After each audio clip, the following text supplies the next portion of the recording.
Hey, welcome, greetings everyone. It is GleeCon, and I'm back with another episode of Lore of Warcraft. Thank you for tuning in. Welcome.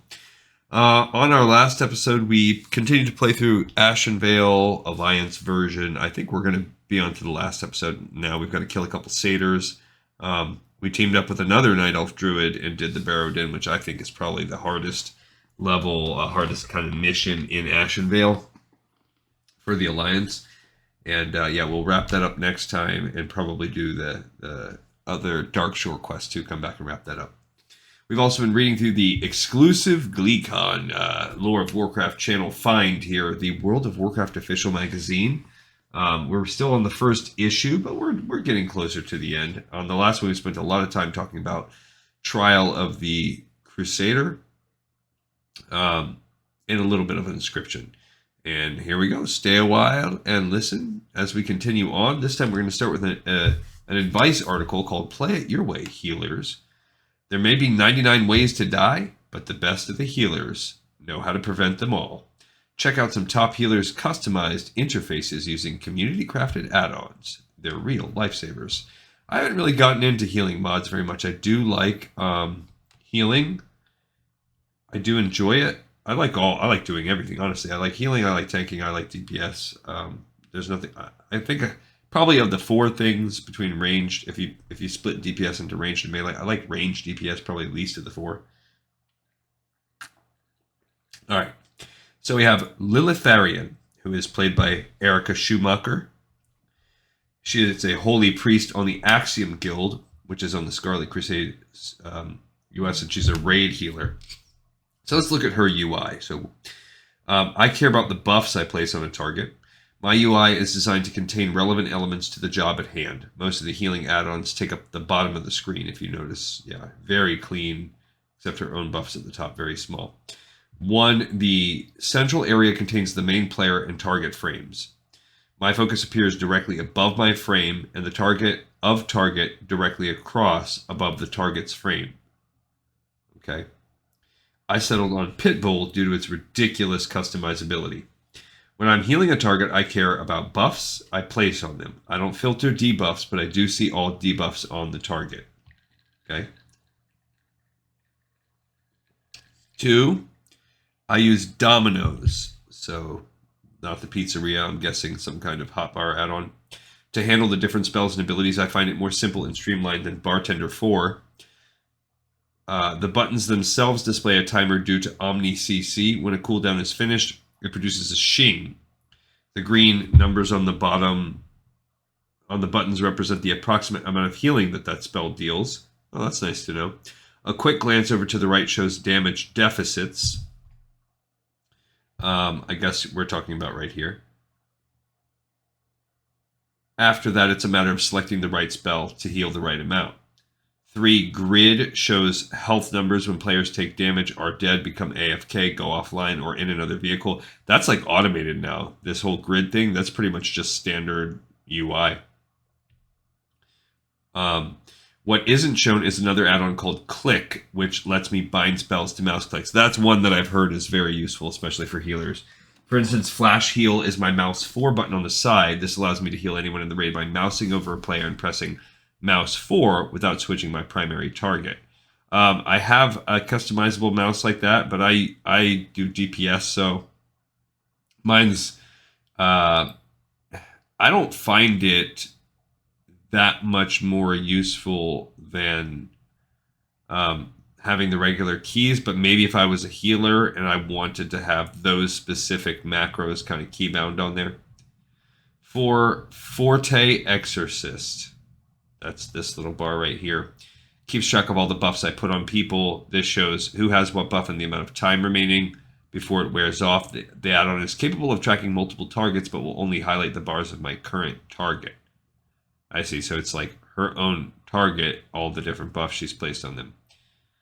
And 5, this ring around her. Spell and ability procs, an activated or triggered effect, are displayed with power auras. Each proc has its own unique design that represents a buff or a debuff. It can be configured to show trinket procs, borrowed time, and other such abilities. Power auras is used to keep track of procs on Lil, while Vortex Assist handles everyone else. Okay. I haven't really gotten into kind of an aura like that,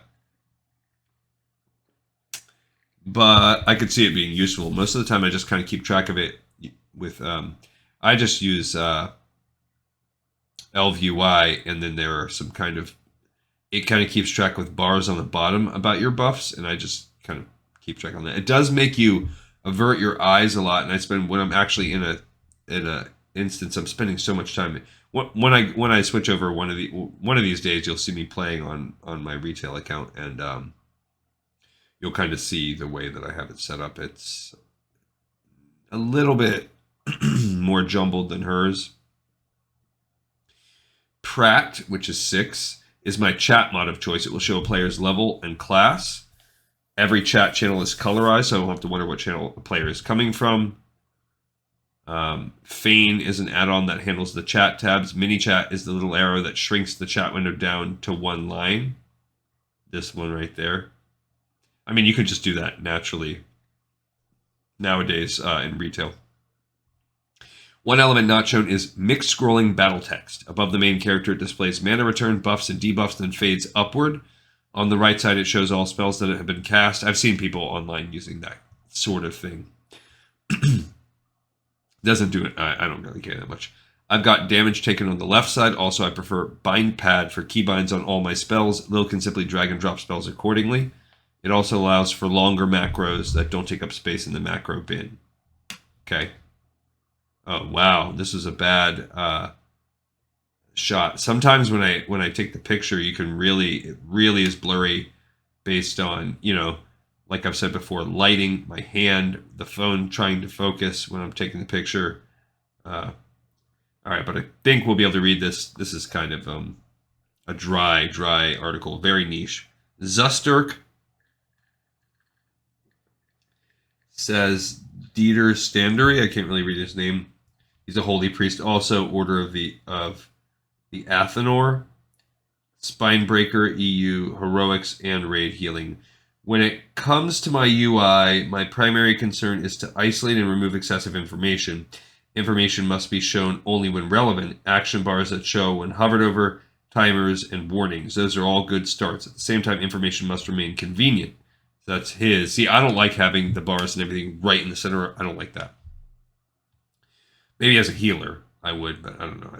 There's buffs at the top. I display buffs in the top right. They're purely aesthetic in nature.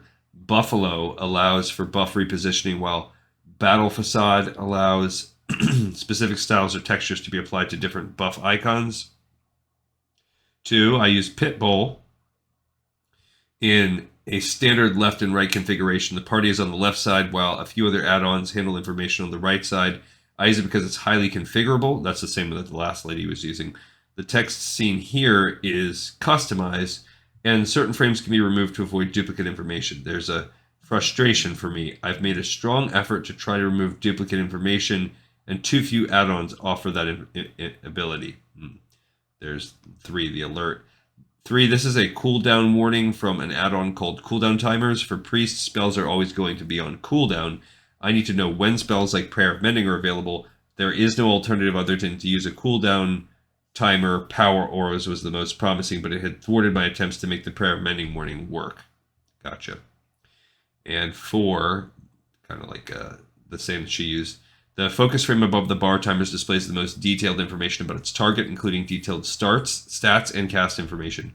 Focus targets will show different things. A shackled target will have a timer displaying the amount of time left before the shackle breaks, while tanks show buffs like inspiration. Information shows only when relevant. I am human. K5, the bars at the bottom, very tiny. I guess you don't really need a big bar if everything's bound to keys. The bars are controlled by Bartender, but Bartender 4, but about 60% of the icons are hidden. 3 bars will pop up with various spells and abilities with a hover. The lower bar contains targeting spells, while the top bar has actions that will only affect the character. Click allows me to bind spells to mouse clicks. Yep, same as the last one. For example, the mouse 1 button will cast a renew on the frame I clicked on. All instant heal spells have either a mouse over macro or a click shortcut, so I can comfortably move using the keyboard while casting them. 6, the white arrows below the player name demonstrate the amount of serendipity stacks that are available. Okay. There's still room for improvement. I don't think UIs are ever completely finished. The party frame on the left is complete, but the timers on the right require more tweaking. The more sober my style becomes, the more satisfied I am with its efficiency, but the more I crave aesthetics. Maybe sober is not the right word. Somber, perhaps. All right, so here we have another Shepherd Butch. Shepherd Butch, Michael White. Oh, man. He's in a Northrend Privateers Guild on the Illume realm. Milliseconds here and there add up. Yeah, see, I'm not that much of a sweat. If I'm dying for milliseconds here and there, I'm probably playing outside of my comfort zone. If you're healing someone in a battleground, oh, that's why, because this is a battleground, you need to be much more Twitch skilled. You're keeping them alive while they're working on an enemy. This is a catch-22. Do you continue to heal the target, or do you help focus fire on the enemy simultaneously? These displays help me make the necessary decisions. Fubar, that's at the top, is a modular add-on similar to Titan Panel. One of the add-ons I use is Lucky Charms, which makes target marking convenient. Another add-on keeps track of experience gains, along with social stuff like friends or guildies who are online. To recount, where's that? This down here. Can do a lot, show healing and damage meters, report which player is doing what damage, show threat gains by players. For healing, this is handy because I can preemptively switch to a player who's on the verge of surpassing the tank on threat. That's similar to details, except it's probably more like kind of active. I use Bartender 4 to handle various spells, abilities, and items. I won't have to go fishing for tabs in the spellbook or inventory. Not only that, I don't use a conventional mouse. I play left-handed and use a trackball to control my actions. I used to love trackball back in the day. Other add-ons I've tried simply do not work with 2 buttons. Also, I rely on OmniCC to track spell cooldowns and buffs. For example, it lets me know how much time is left before Nature's Swiftness is ready to go. Because look at all his things, because he has every single freaking level of, like he has multiple. Actually, I don't know if that's what's happening. He just likes to keep everything up at once. I kind of like that too. I like to have all my stuff available. For Ice HUD was inspired by first-person shooters. Where's that at? I don't even see his HUD. Oh, this around him. Gotcha. It feeds information directly to me in the middle of the screen, right where all the action is, and I find that very important. Ice HUD shows my health and mana along with my target's health and mana, plus my target's target and other buffs and debuffs. X Pearl, that's to the side, is my raid frame add-on of choice. It's a suite of bars that keep track of players in the raid or in the party. Nameplates are colored based on debuffs applied to the target. Some debuffs can be filtered to display what can be removed. Non-removable debuffs don't even appear. There's no point if I can't remove them. Different transparency levels signify player range. Transparent players are not within range of healing. X Pearl also handles player and target frames on the top left. The biggest factor that influenced my UI design was performance. The more add-ons a player has going, the more vulnerable they will be to lag, and low lag is especially important when a player is healing. Milliseconds here and there will add up. The more streamlined the interface, the more efficient the healing. All right, so that was just the article. I'm glad it's over. While I like that, it doesn't cater to my niche, and I also feel like it just makes me feel like I suck. Like, I get it. You guys are way into it. I got it. All right, so here we have a feature article. This looks like Thrall with this cool Doom Hammer. Like it. This is the 5-year anniversary of World of Warcraft. Can you imagine? We're coming up on the 20-year anniversary. The traditional 5th anniversary gift is wood, but we're giving love instead, with a geeky look back at Azeroth's past. Oh man, my rest in peace, laying in the coffin. Here's a little night elf. Bedtime stories inside World of Warcraft's secret deleted world of sleep. Nowadays, players are all used to inns giving double experience while leveling their characters thanks to the rest system. In fact, some players practically demand it, scoffing at the idea of completing a quest while not in a rested state. Only 1,000 XP for killing that zombie? Nice try, Mr. Tuskar Villager. Your seaside town will have to wait until tomorrow to be saved from the ravaging undead.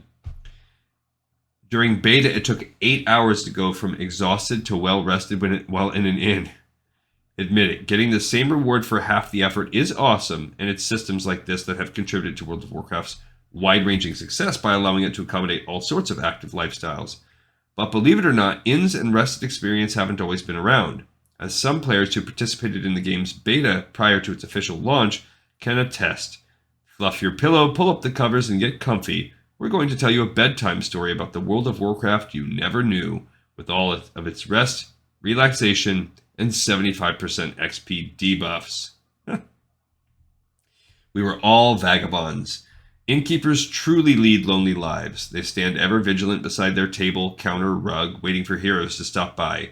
These heroes run into their meticulously maintained motels, perhaps talk to their innkeeper once to buy a little food or water, and suddenly vanish for hours, sometimes days before reappearing and sprinting off without a word.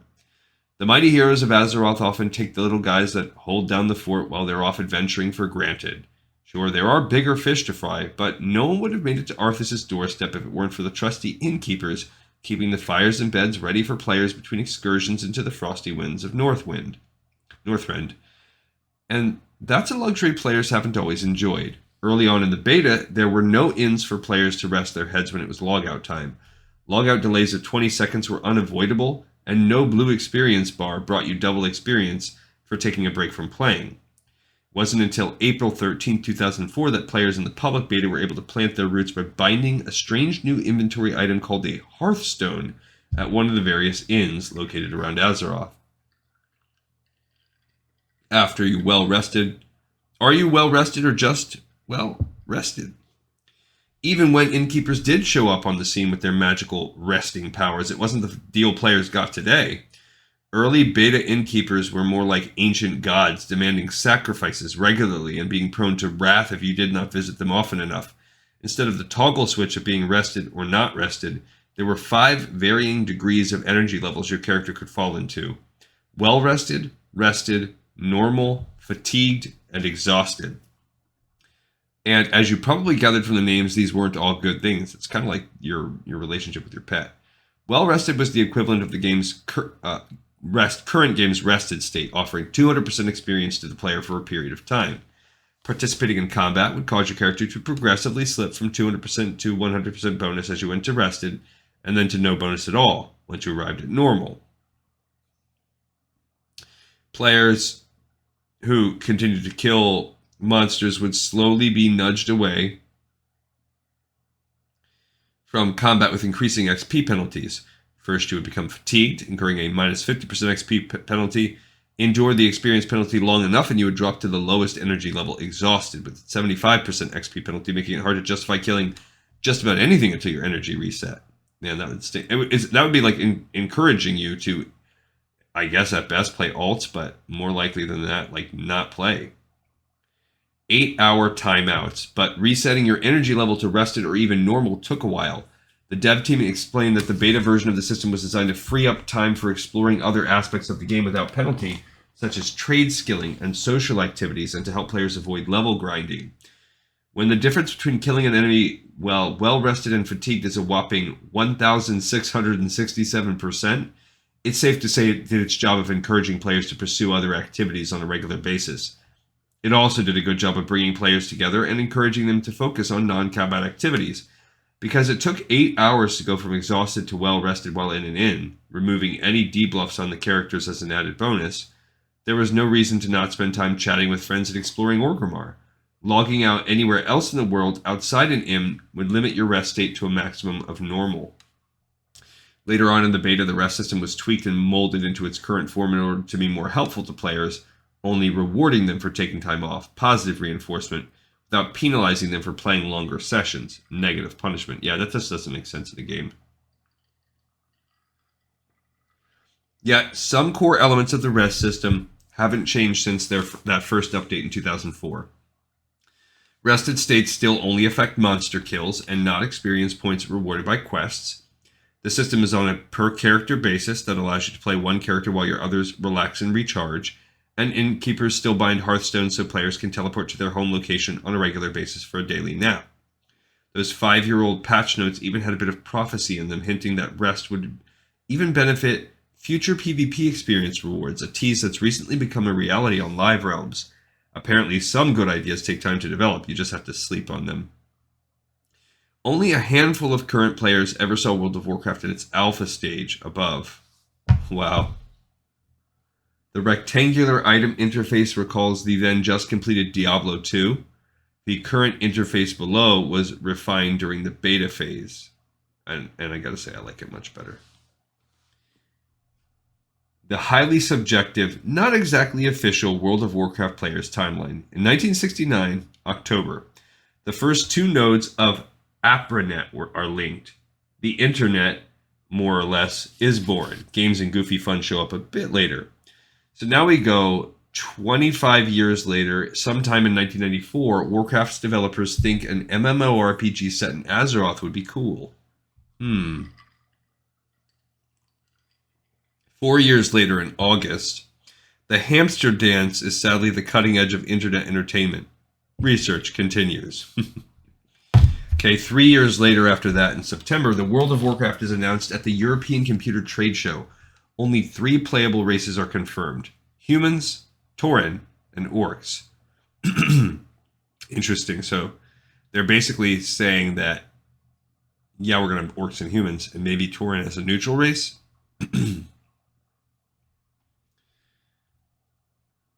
Oh, really? 2003. So now we're talking 2 years after that in July, or a year and a half. Owls invade the internet. Oh, really? Yeah, really. So it's like we're getting our first memes. In August of that same year, now sufficiently impressed, the press suggests that World of Warcraft might be the first MMO to break that elusive 1 million player cap. The next year, in 2004, February, The Lord of the Rings, The Return of the King wins lots of Oscars. At the Super Bowl, Janet Jackson loses lots of clothing. Oh man, talk about a trip down memory lane. April of that year, all 8 original races become playable for the first time during beta, and guilds go online. In October, President Bush officially discovers the internets. And in November, World of Warcraft is released. Welcome to Azeroth. Nearly 250,000 copies are sold on the first day, November 23rd. That's cool. I don't even remember how I heard about it for the first time. Tales from the Tavern. Every player has an epic story. These are some of our favorites. Back when the game was first launched, before battlegrounds and arenas, all we had was world PvP. I can remember when I was finally high enough to go to South Shore to see a few hundred people PvPing for the first time was pretty amazing, as was the excitement in chat. Road, Borean Tundra, US. My first OMG moment, I was leveling my warrior and around 14 popped into Stormwind to clear bags and check the auction house, but the streets were littered with skeletons, and that was when I noticed a huge black dragon decimating everything in sight. Being new to the game, I didn't realize someone had kited Teramis to Stormwind. I thought it was some kind of world event I stumbled upon, but I was completely taken in at that point. Elronia, Feathermoon, US. When I dinged 80, I decided to throw an in-game party. I bought booze, toys, and fireworks and invited my guild to the throne room of Lordran. Only 3 people came, but it was still damn fun, because all of us had tons of holiday items and everything. There we were with braziers and campfires around us, spamming fireworks and dancing in ridiculous clothes when a group of Alliance charged straight into our party. It was one of these what moments, wearing my white spring dress and the bunny ears. I charged straight into them and cast a few instant AoEs before dying a swift and merciful death. After the res, we chased them around Undercity for half an hour, having even more fun than before. I'm still head-desking at the fact that I didn't manage to take a few screens of this event, and I still wonder what the Alliance thought of us and our level 80 party. Zalgren Gundrak in US. I'm trying to think of some of my moments. I have a general vibe of when I first started, I made this bald-headed, bearded human paladin, ret paladin, two-handed hammer. And I just remember playing. Somehow I remember making my way up into Loch Modan. I was questing around that area. It's probably about as far as I got into the early 20s. But I just sort of remember the experience, leveling up my weapons, playing, dying, crafting, fishing, doing all of those things. It was super cool.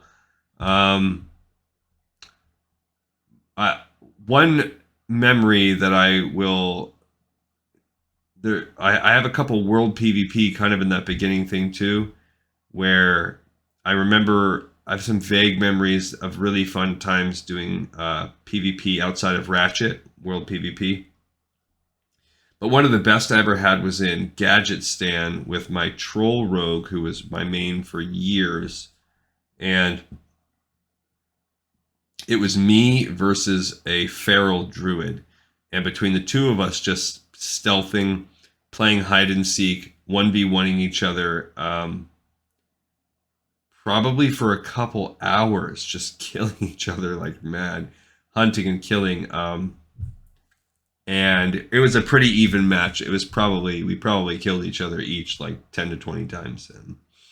And it was really fun. I don't know what made it so fun, but me and this person just fighting, it was just fun times. Downing Ragnaros for the first time was like winning the world. Lauren L. Dragon Ball US. On my very first character, there was this really obnoxious guy in my guild, drove me nuts with his narcissism. Anyway, I was mid-30ish during the first Scourge invasion, and I remember him offering me some free XP. I wasn't really sure what it was all about, but I headed out to Tanaris with him, and he AoE'd the heck out of those Scourge guys while I just sat back and watched. I was really impressed with him. After I'd gotten a few levels from mooching, I decided he wasn't as bad as I had initially thought. That guy is my husband now. Jorlin Quelderai US. That's pretty cool to have that. I've not experienced anything like that where I've like met people that I end up hanging out with in real life, but I've heard stories. I was feeling real down because my priest and warlock friends seem to have so much more money than me and have such an easier time killing mobs than me. That same priest friend bought and gave me a blue two-handed mace, the Shoveler, and had a rather expensive enchant put on it. To this day, I still feel sad that I vendored it somewhere along the line. Valence, Blackwing Lair, US.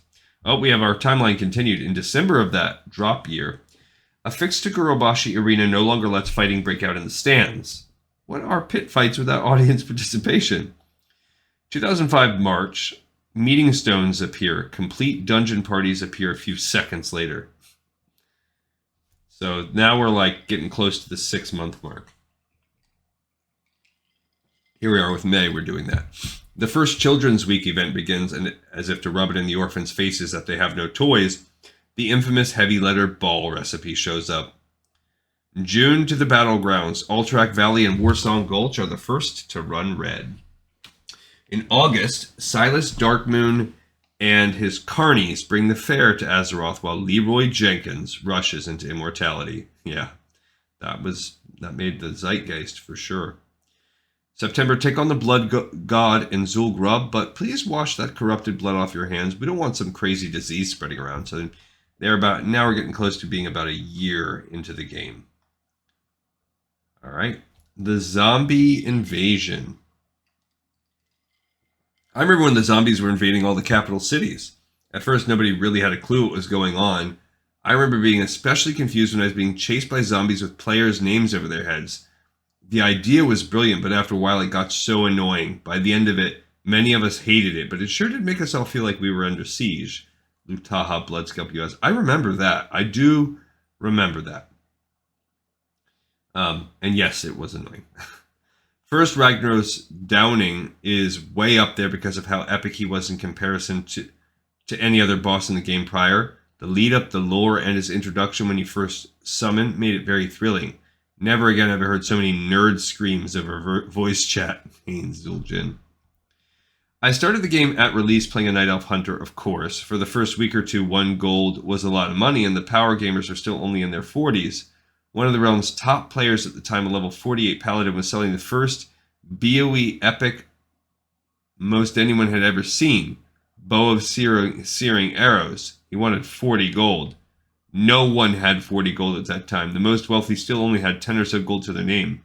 Our guild leader got it in his mind that I should have that bow and took up a donation from all members. I refused it unless I could consider it a loan, but they agreed and together we bought that bow. I must have received tells from half the people in Ironforge with congrats. That hunter is long since retired, but that bow still sits in her bank as a reminder. That's cool. Soleil Winterhoof UFs. That is the kind of thing that there are. If you look at my my guild bank, my regular bank on my main on retail, it's just years of stories, items that I just couldn't drop. They were just too cool to my lore journey. January, 2 dungeons in Encourage open. So now we're getting into year 2. If the creatures don't kill you, the spelling and pronunciation will. Also, linked auction houses boost the economy. March, rain, snow, here comes the weather, whether you're ready or not. But thunderstorms won't hamper the new non-stop flight routes. What? So what were the flight routes before that? A. Also, there was no weather before? I like the weather. June, the original Naxxramas lures 40-player raid groups into their undeath. August, looking for a fight? They're easier to find now with cross-realm battlegrounds. In September, a major change for mounts. Pay big for the riding skill, not the beast itself. Creature collectors rejoice. And in November, Sony releases the PlayStation 3. Nintendo releases the Wii just 2 days later. I remember when PS3 came out with Assassin's Creed launching, and I didn't have it again. I didn't have a PC. This is my broke early college years. I was just a roofer trying to pass my classes. And I remember I went over a friend's house, and they had they got that PS3 right when it released. And I just remember watching like the intro cinematic as they turned on Assassin's Creed, and I was like, oh my god. I was hooked on Assassin's Creed for years after that. It wasn't until I think around Black Flag where I started getting series fatigue with it. But I love that series. Love it.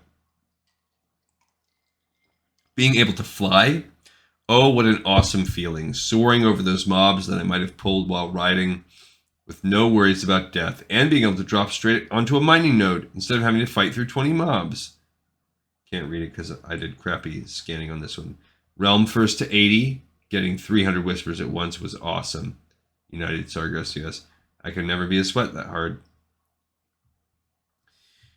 But that is cool. Once in Encourage, we talked a long-time guild member into standing alone by himself, away from the group to absorb the silence. Well, lo and behold, on like the second or third mob, he ate a meteor for full damage. It overshotted him. Whoa, was that the silence? He said in our voice chat, and the raid leader, who had the most dry monitored voice, says, yeah, you got it. Good job. So funny. Takamura Kilrog, US.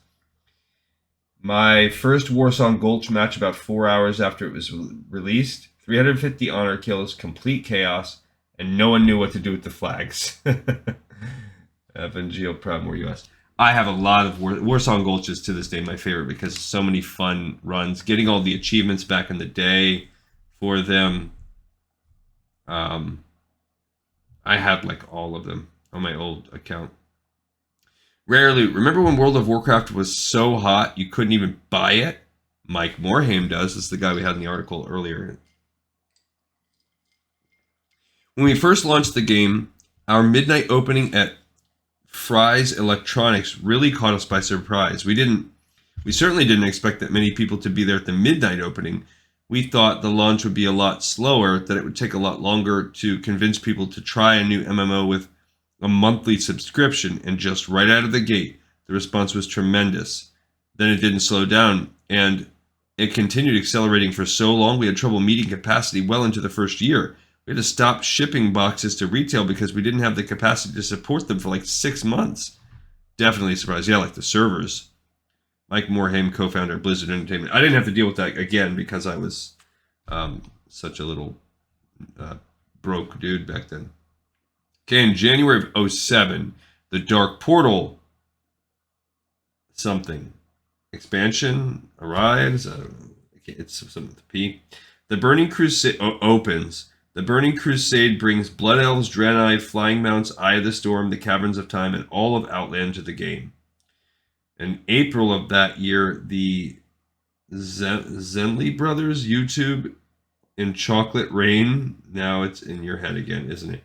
I actually never, I wasn't, again, didn't have my own computer, so I was not watching Chocolate Rain back then. May, the non-linear Black Temple dungeon opens. Illidan Stormrage doesn't go down without a fight. That was a cool one. In September, Can You Hear Me Now? Integrated voice chat debuts. Many players use it to repeat, leave Brittany alone and don't something, I can't read it until you log off. Don't tease me, bro. I don't know, something. October, raise a tankard for the first annual Brewfest. Hick. November, I can't really read it. That stinks that I scanned it so bad. It says something about constant something through 60 gets, I don't know. Guilds get their own banks, and daily quests give players a reason to rotate between battlegrounds. So it's just some extra patch notes on that. My bad that I scanned that one in so bad. I didn't really think that there would be one that was so bad that I couldn't. I think I noticed that actually when I brought it in, so I don't think we should have that problem again. I did notice that I had one really bad scan session. I tried to be more careful after that. 12 things you can't live without, but once upon a time you didn't have. Chat bubbles pop over characters' heads. Look at the box in the lower left when I'm talking to you. Yeah, that's better with the bubbles. You can see, same month, you can see how many people in your group share your quests, and yet despite the little number next to the quest, this has still not stopped many of us from calling out, who else needs Steel Snap? Yeah, that doesn't do anything for me, not the little numbers. With Questy, it's a little bit more helpful. In May, normal realms feature a user-toggled PvP flag. Getting ganked outside Ratchet is not a privilege, it's a right and a right click. In August, the login interface remembers your name. Don't pretend like you don't appreciate it. Every second counts when you're late for a raid. Yeah, I love it. I hate it when I have to re-push it in. It's funny that there was a time when that wasn't a thing. You can audition as of September. Clothing in the dressing room. No, that cape does not make you look fat. Kind of makes you look like a medieval superhero. Is that what you were going for? And same month, you can disable the scrolling quest text. It's not that we're not interested in what you have to say, Tonga Rune Totem. It's just that we can read faster than you can talk. And we've got blood to spill. Yeah, I hate having the scroll on. Having that clicked off is major. Same month, you can see your own location on the large map. Wherever you go, there you go. I cannot believe it took them almost a year to make that happen. Can you imagine not being able to see you? Here you are. Holy cow. In January, sign up for multiple Battleground queues at the same time, sort of like a buffet, a really violent buffet. And also, same day, tip of the day arrives. Weekend/dance if we want to. You don't say? Fine, that's fine. And in June, key rings appear. Finally, all keys unlock extra bag space. I don't know what that means. Key rings? All keys unlock extra. Oh. So you can, as you get keys to like higher end content, you can put them on one thing, so that you don't have to have like your bag just full of keys. Okay, I get it.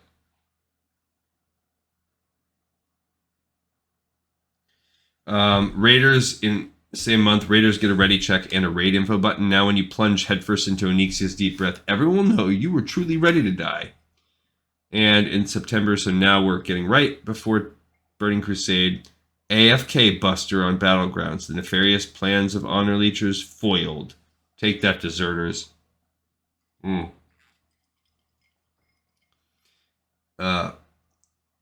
Something of the Sunwell, like Fury of the Sunwell, maybe? So in 08, March, the Isle of Quel'Danas and the Sunwell go online and the Global Arena Tournament gets underway. July, need a ride. Now you can get them out at level 30. That's cool. September, Large Hadron Collider goes online. Black holes do not in real life. And October, The plagued tendrils of the Lich King lurk close. Warned the Argent Dawn, and with that the Scourge attacked. In November, more than 2.8 million people grabbed Wrath of the Lich King. Their reward, Northwind, Death Knights, Dalaran, achievements, Wintergrasp, and much more. In January of 2009, support for NVIDIA, the 3D Vision, now we're getting close to when this magazine came out, added because Saffron wasn't scary enough. So basically the graphics got better. Oh, we have a 5th anniversary bingo. So, Guild Elders, it's time to show these whelps how you've done it since 2004. Get 5 in a row for the ultimate old school cred. Let's see. Have I quested for Thunder Fury? Not that I can... I don't know. Seen a Silithid mount? Participated in Spirit of Competition? Oh, I don't know. These are old school. Danced to the Piccolo of the Flaming Fire? I don't know if I've done that. Fed a raid party before Mage Tables. Fed a raid party before Mage Tables. That's possible. Faked a disconnect during a plug instance. That's mean, but I might have done it. Battled for South Shore. I'm assuming they mean World PvP. Probably. Yeah, I have repaired items individually. I've done that. Played an Alterac Valley match longer than a day? No. How does that even happen? Yelled at people for not looting core hounds? No. Ran more than 5 minutes to retrieve a corpse? Yes. I've done that. Okay. Sold an item to yourself via neutral auction house? Yes. I've done that. Witnessed a Kodo capping in a battleground? I don't know what that is. Still with your first guild? Man, I can't even remember my first guild. Waited for an auctioneer to respawn? Yes. First character, Night Elf Hunter? No. Owned Riding Crop and Carrot on a Stick? Yes, I did have that back in the day. Won a Baron's Chat? Sure. Ran Stratholme as a 10-player instance? I don't think I've done that. Paid 100 guild for your first riding skill and mount? Probably. I'm pretty sure. Still say Paladin is Alliance, Shaman is Horde. Okay, I can see that. Brought Lord Kazakh back to Stormwind? No. Owned a full set of Tier 1 raid armor? No. Teleported across the world by Captain Placeholder? I don't know what that means. Okay, so I'm not an OG, I guess, because I can't say these things. That makes me feel not... I mean, some of these, sure. I could... This one, it's pretty close. If I would say quested for Thunder Fury, I could have got this column. And it's possible that I did. I just can't remember. I don't think I've said... Like, some of these, it's just been so long... Because this is like, assuming you can remember 5 years ago. You're asking me to remember 20 years ago. And did I do... Some things I can definitely say, like this, no, I did not. My first character wasn't. I specifically remember my first player was I just talked about it, the Human Paladin. February Keyboard Cat plays everyone off. It's ridiculous, the old school, like pre-meme world that we're looking at. April, welcome to Ulduar. Also, the Argent tournament begins, and thanks to dual specializations, anyone can lead 2 fantasy lives. May, the long-requested equipment manager makes swapping your raid and PvP gear a whole lot easier. Yeah, people, I can see why. If you play, I've never been like in need of that because I don't do a lot of PvP. So, and even when I have, I've been like in that mode for a long time. I don't jump back and forth between raiding and PvPing. August, the Battlegrounds offer XP rewards. The Isle of Conquest and Crusaders Coliseum make sure everyone dies in fun new ways. Get them out at level 20. Yeah, so they were already dropping it. And now we're getting close to where we are. It's September. Funny you didn't used to look elvish. Faction swaps go live, giving players the chance to see how the other half lives and dies. In November, which is right when this magazine's coming out, everybody integrates their accounts with Battle.net. Hey, you can't knock an adorable free penguin. Yeah, at the time, I think I was like a little bit triggered by that, but I don't really care anymore. Okay, so I that took a little bit while to read that episode. I mean that article. I guess I technically read two. We have this one.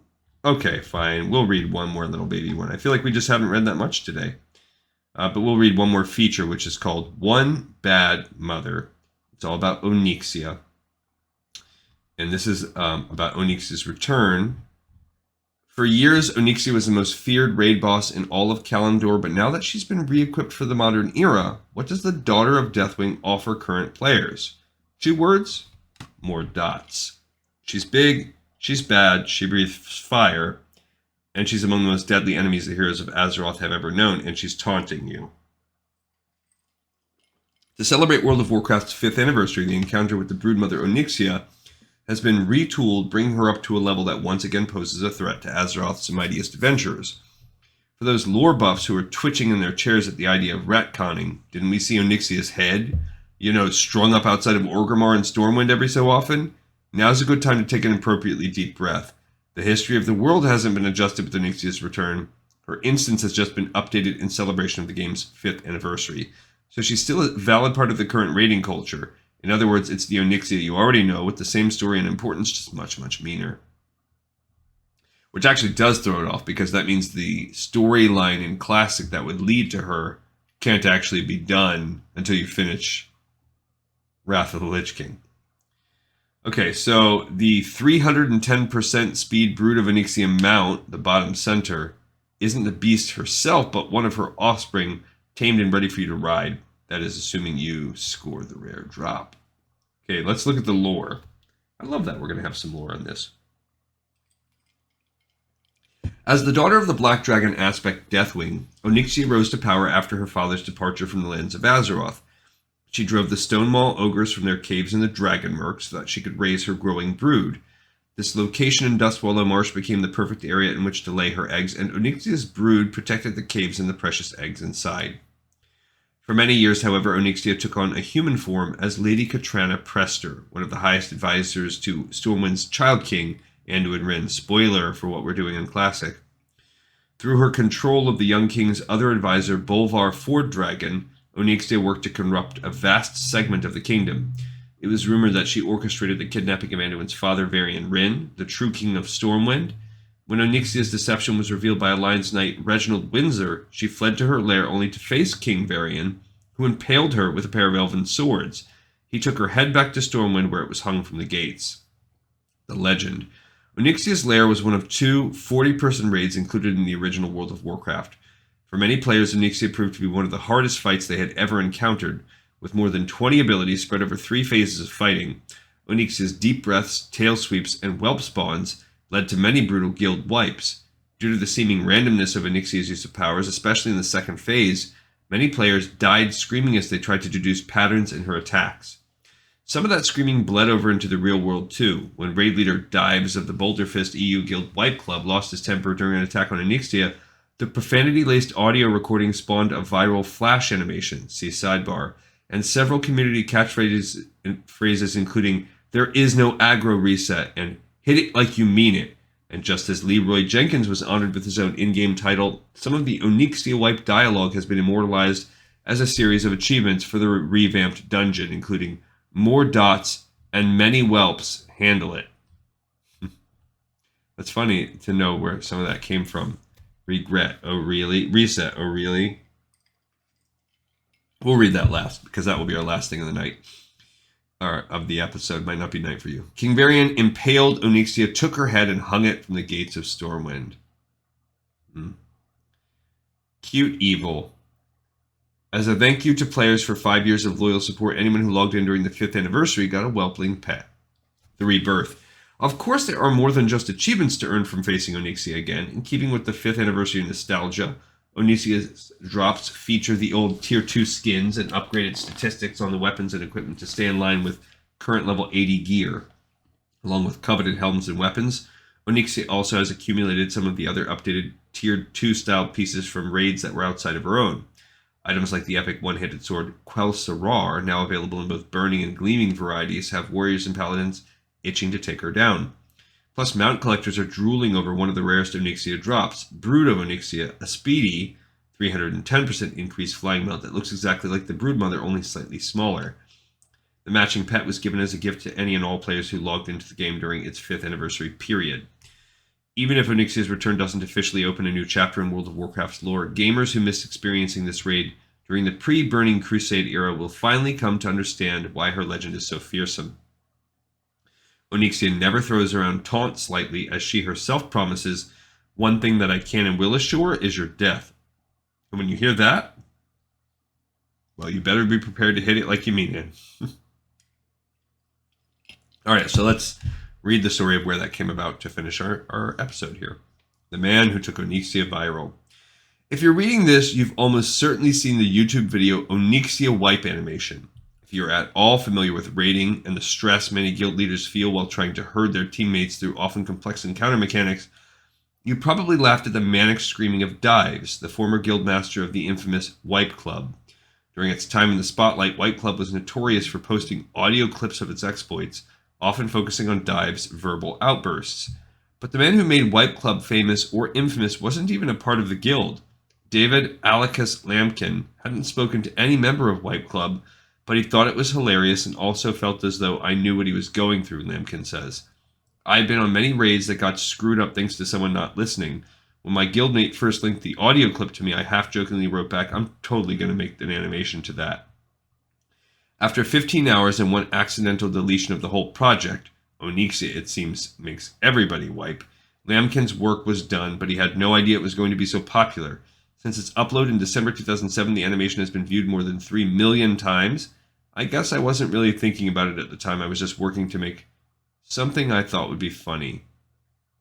I wonder if that's still out there. Let's go ahead and check that out and just see as a end to everything. Onyxia, this is it right here. Okay. Oh, it's 3 minutes long. I'm not gonna. That's silly. 2n-1 groups. 2n groups.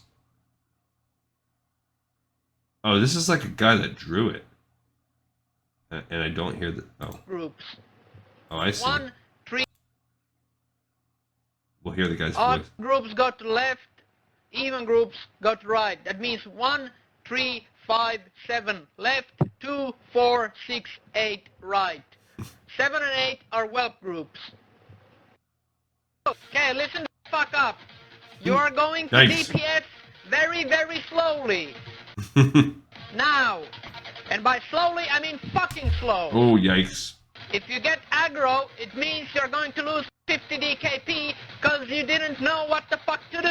Okay.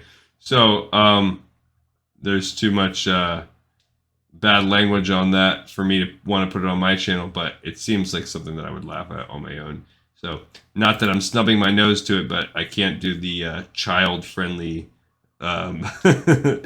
thumbs up on this episode now because of that. But hey, everybody, that's it. We got another one, and we've between this viral video and reading about the raids and some players' experience, I actually kind of liked this part of the episode. And it looks like Ace in the Basin will be our next one. So we're getting close. Maybe-ish. We're probably about one more episode to get through this first issue, and then we got 4 to go. I've almost finished uploading the 4th one. Probably finish that tomorrow. I've been kind of... It's bored. It's tedious. But thanks, everyone, for tuning in, for watching, and for listening. I appreciate it. This episode is in the pipe 5x5, and I will check all of you out next time when you're checking me out on Lore of Warcraft.